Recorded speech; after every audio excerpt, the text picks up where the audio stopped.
What if I told you that the angelic voice floating in the chaotic, beautiful storm of a Grateful Dead jam was the very same voice that helped fuel the king of rock and roll's epic comeback?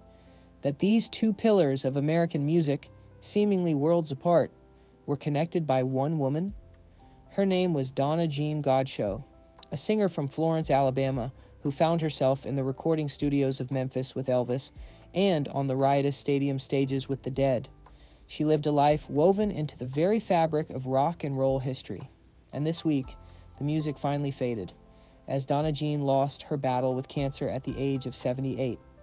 This is not just an obituary. This is the story of a musical chameleon, a journey through the heart of the 60s and 70s, and a tale of two kings, Jerry Garcia and Elvis Presley, and the woman whose voice bridged their worlds.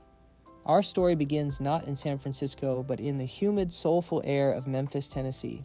The year is 1969. Elvis Presley's career was at a crossroads. The movie years had diluted his raw power, and he needed a hit, a real hit.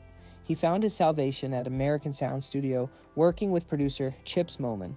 And in that studio was a group of legendary backup singers known as the Sweet Inspirations. And among them, a young powerhouse vocalist named Donna Jean Godchaux. Listen closely to Suspicious Minds, one of the greatest pop songs ever recorded. Behind Elvis's tormented, soaring lead, you can hear the layers of soul. That's Donna.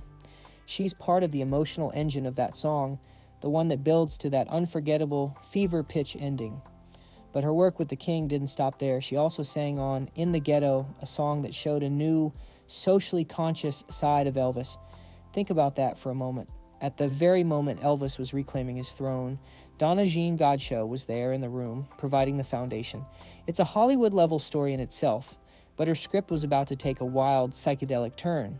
While working with Elvis was a dream for any singer, Donna Jean was also a dedicated fan of the burgeoning San Francisco music scene, and she was particularly mesmerized by one band, the Grateful Dead.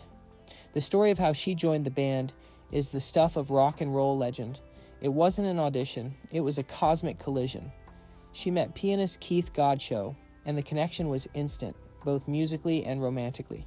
Keith was brought into the Dead fold first, to replace the ailing Pigpen on keyboards. But Donna Jean didn't just marry Keith, she married the band. From 1972 to 1979, Donna Jean was the sole female voice in the Grateful Dead's Wall of Sound. She wasn't just a backup singer, she was a texture, a color, a spirit. Her voice could be an ethereal wail on Playing in the Band, a gentle harmony on Sugar Magnolia, and a soulful cry on Birdsong. But life on the road with the Dead was intense. The constant touring, the infamous partying, the pressure. We have to talk about the infamous Donna Scream. In certain live versions of songs like Playing in the Band, Donna would let out a piercing, powerful wail. For some Deadheads, it was a moment of pure, unadulterated passion. For others, it was a bit much. But love it or hate it, it was authentic. It was raw emotion, and it was 100% Donna. It symbolized the beautiful, chaotic, and unpredictable nature of the Grateful Dead experience. Her time with the band, however, was also marked by personal struggle. Her and Keith's relationship was strained by addiction, and both would leave the band in 1979. Tragically, Keith Godchaux died in a car accident just a year later. This is the fascinating paradox of Donna Jean Godchaux's life. In the Hollywood and music industry spotlight, she was a key part of two of the most iconic acts in history, yet she remained one of the most low-key private figures. She wasn't gracing the pages of gossip columns. She wasn't embroiled in public feuds.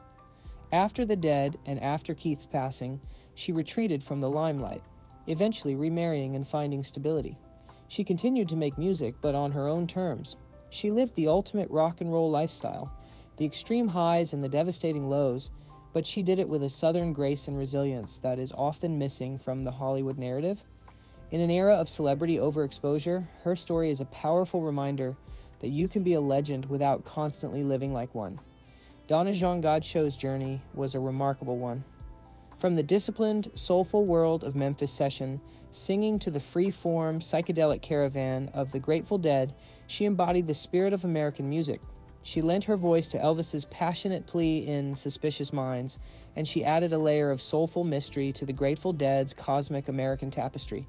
She witnessed history, she made history, and she did it all with a powerful, unmistakable voice that now, finally, rests. Her death is a loss, but her legacy is etched into vinyl and lives on in the endless tapes and streams of concerts that continue to captivate new generations. She was a true, if unsung, hero of an incredible musical era. Thank you so much for watching this deep dive into the life of a true music legend.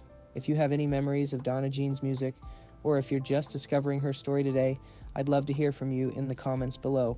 If you enjoyed this journey through Hollywood and music history, please hit that like button and subscribe for more dramatic, entertaining, and factual deep dives into the lives of the icons who shaped our culture. Until next time, keep the music playing.